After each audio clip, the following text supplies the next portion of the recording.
Christmas comes early tonight, but Mammy's not happy about the Secret Santa, and she doesn't care who knows it. Mammy Brown's Boys, here on BBC One in half an hour. But now, in other news...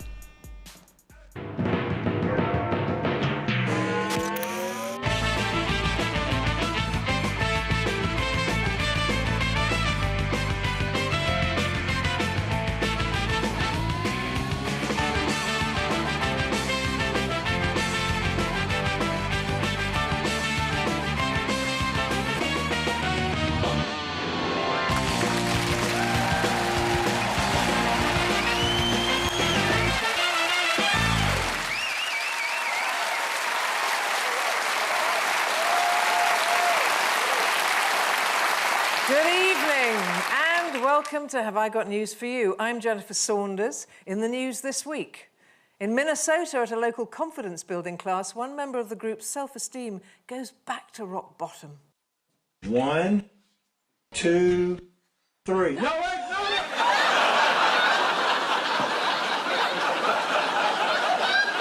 As the police publish the name of the main suspect in the Croydon cat killer case, the culprit goes to great lengths to keep it from his family.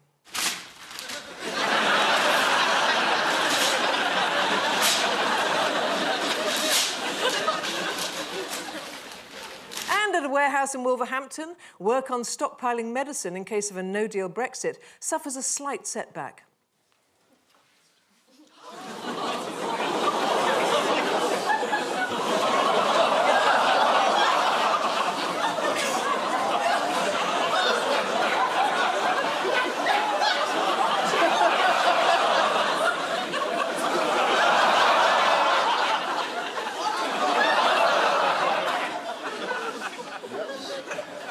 Team tonight is a ceramic artist who, with a no-deal Brexit looming, we need more than ever, as someone is going to have to make us a pot to piss in. Please welcome Grayson Perry.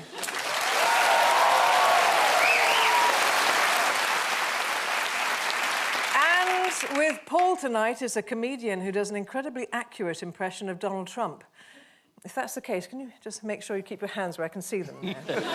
Please welcome Matt Forde.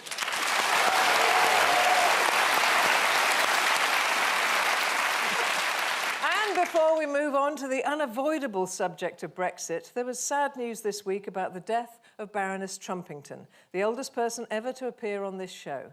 Here's one of her best moments just before opening titles began to roll.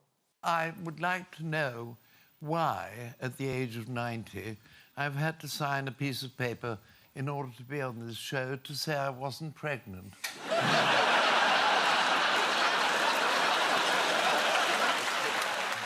We tried to have Baroness Trumpington on this show again, and it was the day Mrs Thatcher had died. She was a friend of Mrs Thatcher, and she said, oh, yeah, it'll be fine. And then the first round was Mrs Thatcher dying. So just before the show, she just said, oh, I'm not doing this. And she went home.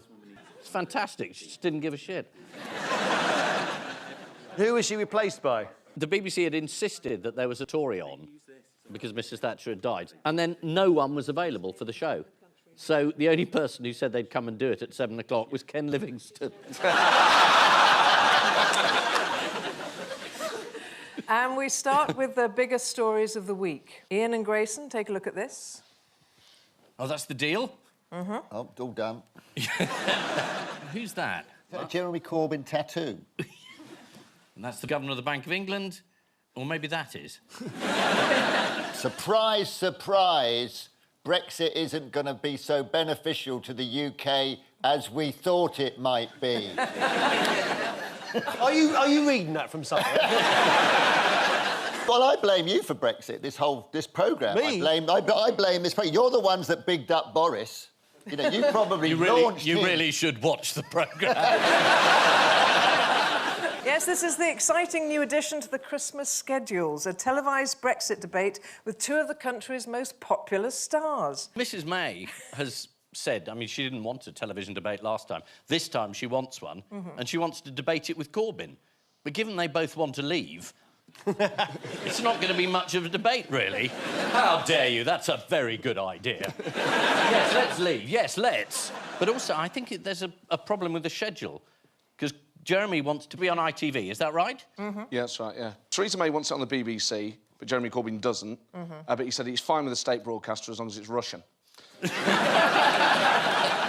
I think ITV is probably more of a Leave channel, isn't it? And the BBC is more of a Remain channel. Why do you think that? Because the BBC, of course, is the voice of the liberal elite, which is why I dressed up as a more Tory person this evening. For some balance. Yeah, I thought you were channeling Mrs T.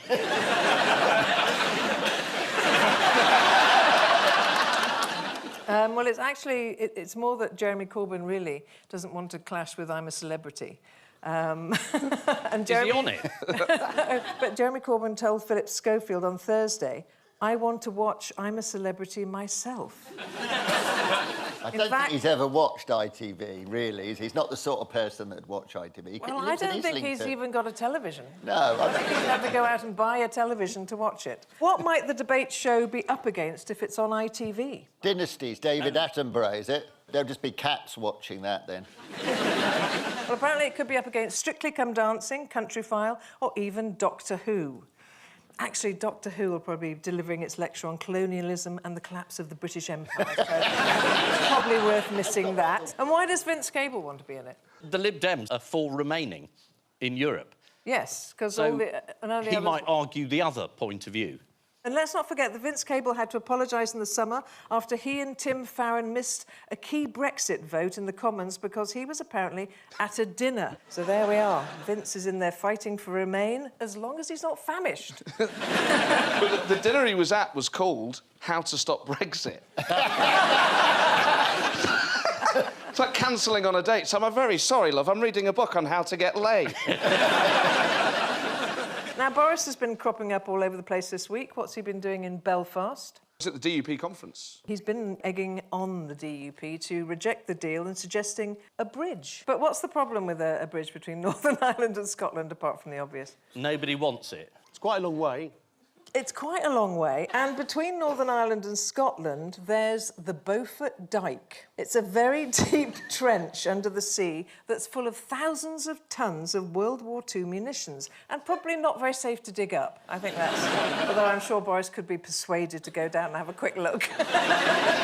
And who have the media been trying to keep out of the Brexit coverage recently? The SNP? No. You've not seen this man. What, Corbyn? No. Oh my God, yes! Sorry. Oh,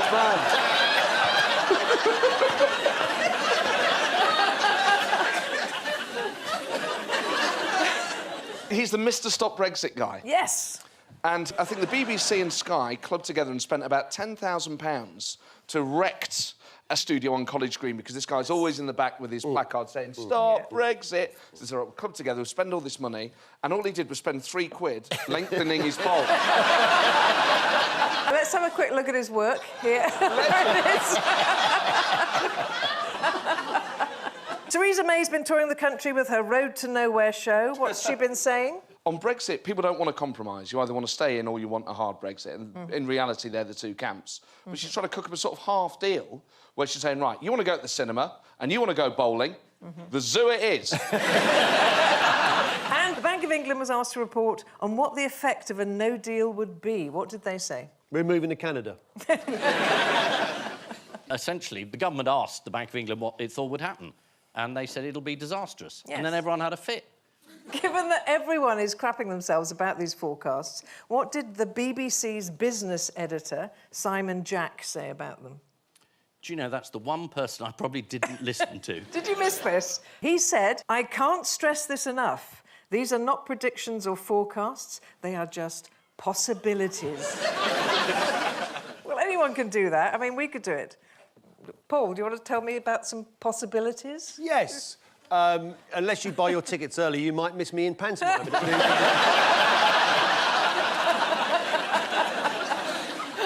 I can't wait. Is Paul wearing a dress? I mean, how does that work? Well, it depends, you know, when you start. He's a late developer. I'm a late developer, so I've got a lot to learn, but I'm keen. So the country might be going to hell in a handcart, but who's been having a lovely time this week? Me, because I've been in rehearsals for my... Yes, marvellous. Have you missed this, that Dominic Raab and David Davis were jointly awarded Spectator magazine's Cabinet Resignation of the Year Award. There's a picture of them here, unbelievably, collecting the award from Liz Truss. But David Davis has been influencing the art world recently. Has he? Oh, yes. No, I haven't heard that one. Well, a sculptor who was trying to create the head of a Roman emperor, just using his imagination, ended up sculpting the head of David Davis because he claims he was subconsciously influenced by all the TV coverage. If you have a look at this, that's David Davis. I was going to say, it really looks like it.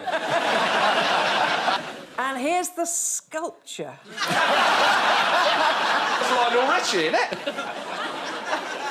Yes, this is Brexit and the live TV debate between Theresa May and Jeremy Corbyn. There are doubts as to how many people will watch the debate if it's on at the same time as I'm a Celebrity. In fact, the only person who's guaranteed to watch it will be Ant. According to the I newspaper, the Liberal Democrat leader, Sir Vince Cable, demanded to be involved in the TV debate on December the 9th. Let's not get ahead of ourselves, old boy. There's a cold snap on the way. So, Paul and Matt, take a look at this. Absolutely. So, yes, he was meant to turn up somewhere and he didn't turn up somewhere, and they wanted to know why he hadn't turned up, and then he didn't tell them because he hadn't turned up, and so he still hadn't turned up, and so they decided to interview somebody else who had turned up. Is my in-depth appraisal of this story. Yes. I'd say that's about right. This is the news that Facebook is being investigated for failing to stop the spread of fake news and Russian propaganda. What has the British government done to spice things up? It demanded information from Facebook because Zuckerberg is very protective of his own privacy, amusingly, given he's stolen everybody else's in the entire world. And so he doesn't want to turn up. He doesn't want to talk about how much tax he pays or the fact that he won't take any action on unsuitable websites or terrorists or anything else, really. All he wants to do is just make money. And so the Common Select Committee said, no, you've got to give us the data about this. We think you're guilty in this particular case. So they went and threatened him. They've seized a cache of Facebook's internal emails from 2014, which are said to include staff acknowledging the fact that there were problems with Russian hacking on which the company didn't act.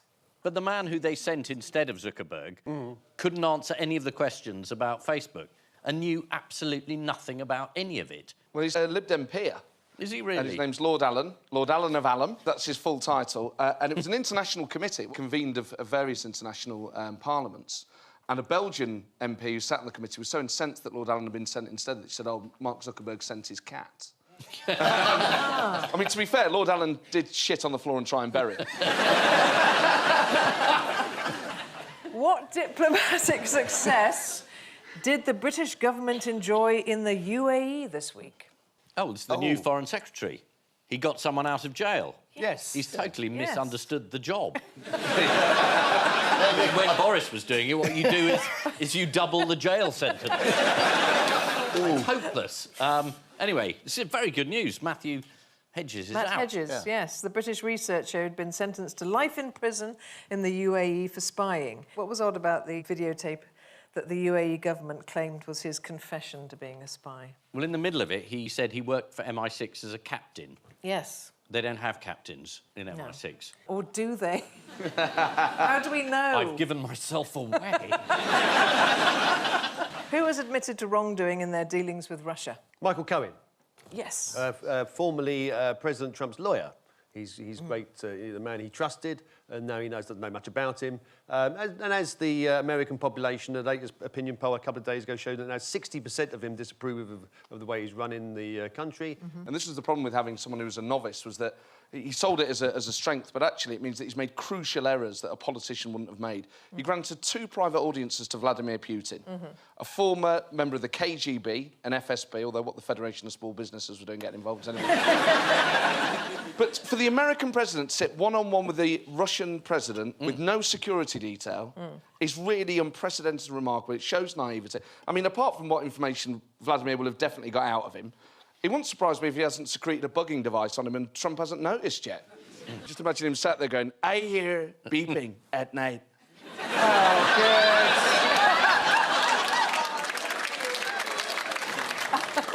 Nobody knows what it is, by the way, nobody knows. I think it's my ideas coming in.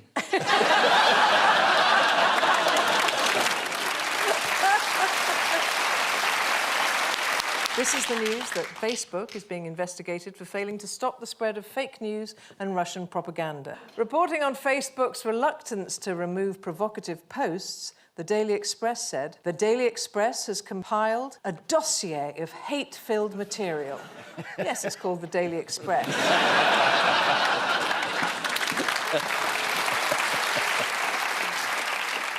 And so to round two, the scrambler of news. There's been a World Chess Championship and they were equally matched, and I think in the end they were sort of like, there was a speed trial or something and they had to move very quickly and won with 15 seconds to go, something like that. Exactly right. Exactly This is right. the news that Armageddon, as it's called, has been avoided at the World Chess Championship. How was the actual Armageddon avoided? It's 12 draws in a row, isn't it? And chess fans were getting annoyed. They said it was making the sport boring. And I just think it's really... all these draws are really ruining the game of chess. The game's changed. You know, I used to love nothing more than on a Saturday having a few beers, meeting up with the lads. Strip chess. Going down the... Strip chess. I can see your bishop. I know you can, mate. Armageddon, as it's called. It's a one-off game where each player only has 5 minutes to make all their moves. And according to the BBC, should that not produce a winner, then whoever's black wins. So, unlike life, then. Continuing on the chess theme. Yes. Slightly losing the will to live. Yes. Why has there been some controversy over the final this year? Because it's duller than Brexit. Yes! Apparently it's proven a deeply unsatisfying spectacle. Shock, chess is dull. Dull, To watch. spectacle. I'm sure it's great to play. Commentary would liven it up at the very least, wouldn't it? Would it? You watch the... Well, even snooker commentary would help, you know. Oh, where's the bishop going?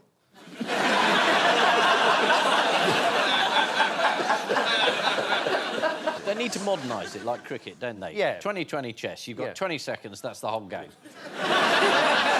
Put little motors in the pieces. You've got to try and catch them, change the nature wake of the game. up. And then get betting. Get Ray Winston. Bet 365, straight in. In play. That would be good. Ukrainians, get them.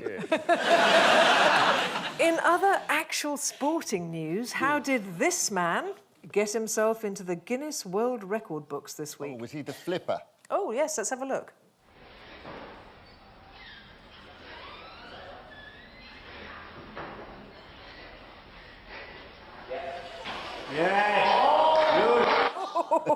It was 19 feet, I believe. Yes, it's extraordinary. It's the world record for the longest backflip between two horizontal bars.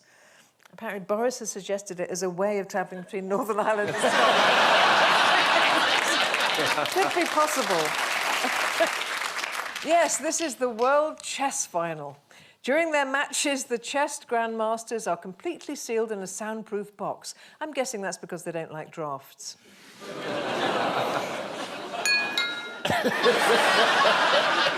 Is it time for the advert for Panto? Oh, no, it isn't. Whoa! Fingers on buzzers, teams, please. Oh. The giant cow in Australia. He's 6 foot something tall. He's 6'4", weighs nearly 1.5 tons. See if you can spot him here, blending in with the rest of the herd.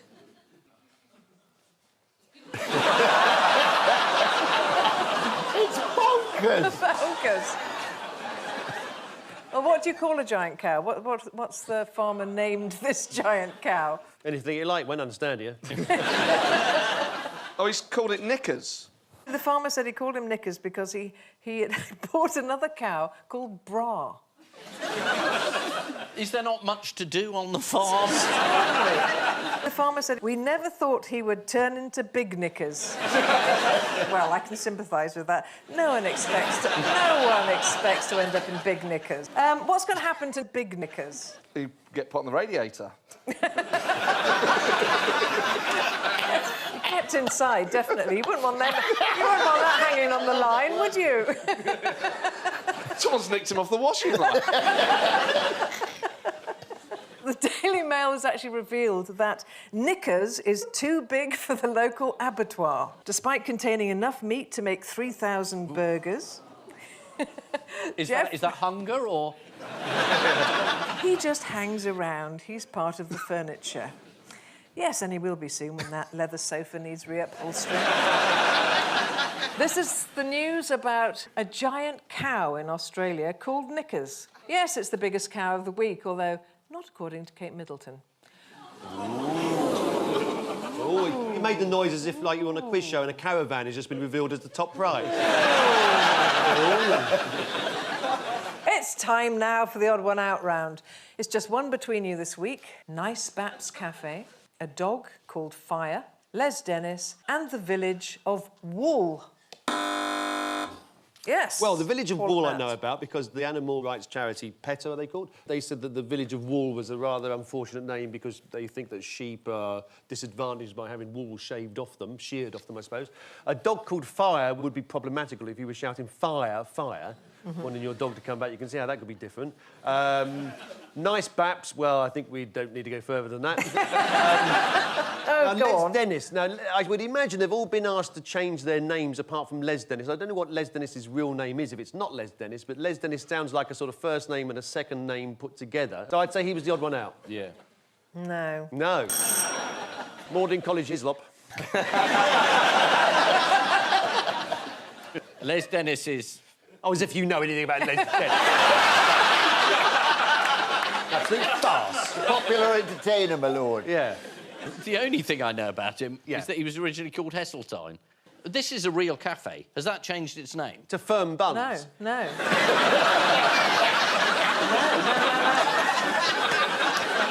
The dog's had his name changed to Accident and Emergency. None of them have changed their names except him. No. It is true. Well, it is Les Dennis is the odd one out. I mean, because they've all been accused of having inappropriate names, except for Les Dennis, whose name has been used inappropriately. It's actually an anonymous graffiti artist in Norwich who has been spraying the presenter's name around the city. Here's an example. Let's have a look.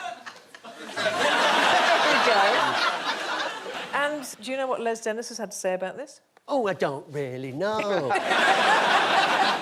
Did he say that he actually did the graffiti? No. He did respond to the initial tweet saying, "It wasn't me." Before telling The Independent, it really wasn't me. And then went on to LBC Radio and said, "I promise it wasn't me. You've got my word for it. That's all I can give." Well, he did go on to say, "I know the song by Shaggy was called It Wasn't Me, when it was him." I'm not being cryptic here. It really wasn't me. It was him. I think it was. The village of Wool has been asked to change its name to Vegan Wool in order to promote kindness to sheep. Residents of Wool have pointed out to the vegan campaigners that the village's name doesn't even refer to wool, but instead derives from the local well. What they haven't told them is that this is the same well they traditionally used to dispose of sackfuls of kittens.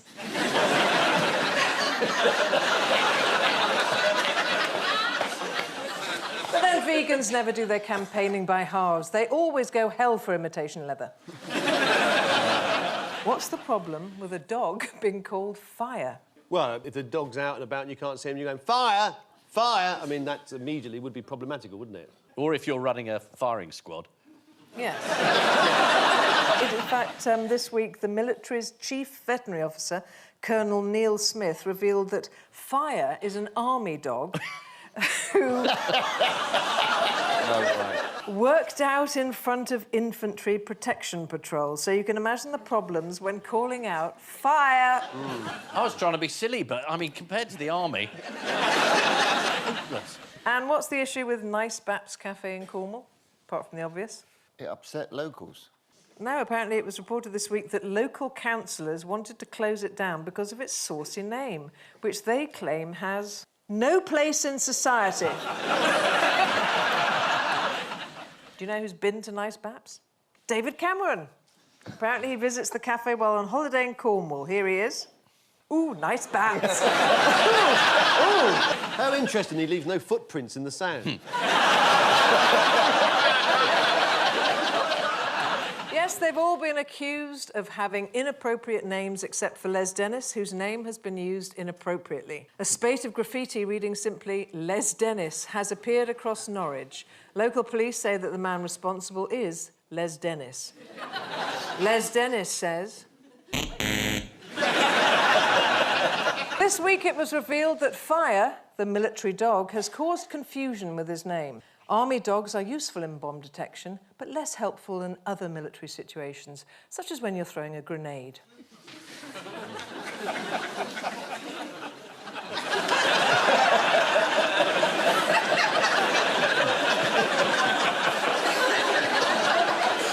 No animal was hurt during that mine. Time now for the Missing Words round, which this week features as its guest publication, Cactus World. And we start with 60% of people in the UK, what? Believe that the other 50% are innumerate. It is, in fact, 60% of people in the UK believe in conspiracy theories. Used to be 95%, but then Mars bars suddenly got smaller, cafes started giving us free Wi-Fi, and a whale appeared in the Thames. You think that's a coincidence? I don't think so. Next, what can be like a comedy, often featuring dramatic conflicts? Have I got news for you? The competitive world of cactus breeders. The cactus annual meeting. They all get together. Not a lot to drink. Oh, very good. I'll be here all week. Yeah. Under house arrest. It's correctly identifying cacti. And finally, dog caught what at local pub? Drinking. Rabies. Oh. Gambling habit. Well, you're quite close. What? Which one? Drinking. Drinking. Caught getting drunk at local pub. Well, in fact, so close. He was barking backwards. Fool. Fool. That's wolf backwards, in case you're trying to work it out. It was, in fact, dog caught drinking its owner's pint at local pub. A dog in Belfast was caught on camera this week taking a cheeky swig of his owner's pint. Here he is checking the coast is clear. And then immediately getting stuck into the pint. Along with this drink, he tried some bar snacks. Well, I say that, he just licked a couple of nuts.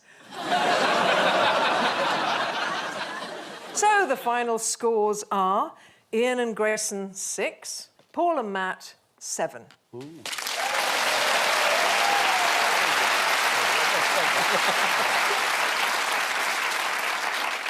And I leave you with news that in Somerset, Jacob Rees-Mogg begins to worry that he might not make it to Parliament for the crucial Brexit vote in 2 weeks' time.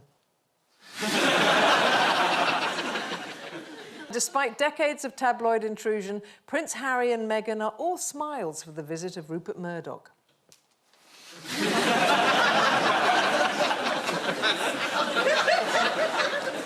And at a country fair in Norfolk, a senior vet tries to reassure his junior partner by telling him help is on the way.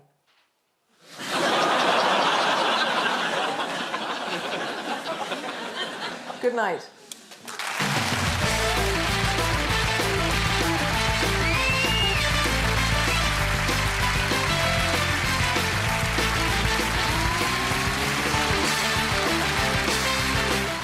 They must be doing something because there's a whole 5 series to watch. People Just Do Nothing, available now on BBC iPlayer. And we had Saunders in a seat, but French will be on the sofa. Dawn French has a story or two on the Graham Norton Show tonight at 10:35.